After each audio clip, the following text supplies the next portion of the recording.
Sir నమస్తే. మా తాతగారు కేజీ బంగారం ఇచ్చారు. ఈ బంగారంతో మీ షోరూమ్ లో ఏదో ఒక కార్ కొంటా. ఏ కార్ వస్తది? కేజీ బంగారమా? ప్రజెంట్ వాల్యూ 4,20,000 ఉంది సార్. 4,20,000కి శాండ్రో కార్ వస్తుంది, తీసుకుంటారా? శాంట్రోవా? సర్లేండి, కాస్త వెయిట్ చేస్తా. One eternity later.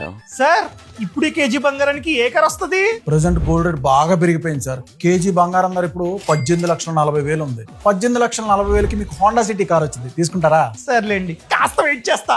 One eternity later. Sir మీరు ఇంకా కారు కొనలేదా? ఆ గోల్డ్ పట్టుకుని తిరుగుతున్నారా? ఇప్పుడు ఈ బంగారానికి ఏ కార్ వస్తది? ఇప్పుడు కేజీ బంగారం ధర 48,60,000. ఆ ప్రైస్ కి మీకు ఫార్చ్యూనర్ వచ్చింది సార్, కానీ మీరు కొనరు కదా. కరెక్ట్. One eternity later. బాగున్నారండి? సార్ మీరా? రండి, నేను అనుకుంటానే ఉన్నా ఇంకా మీరు కారు కొని ఉండరని. సార్ ఇప్పుడు ఈ బంగారానికి ఏ కార్ వస్తది? సార్ రీసెంట్ గా బంగారం ధర బీభత్సంగా పెరిగింది. ఇప్పుడు కేజీ బంగారం ధర ₹1,00,00,000 పైనే. మీకు ₹1,00,00,000కి BMW, ఆడి ఇలాంటి కార్లు వస్తాయి, తీసుకుంటారా? సార్ చిన్న మాట, ఈ కార్ల విలువ తగ్గుతూనే ఉంటుంది. అదే ఈ బంగారం నమ్మి నేను కనుక ఒక ల్యాండ్ కొన్నాను అనుకోండి, దాని విలువ పెరుగుతూనే ఉంటుంది. ల్యాండ్ కొంటా. Hi sir.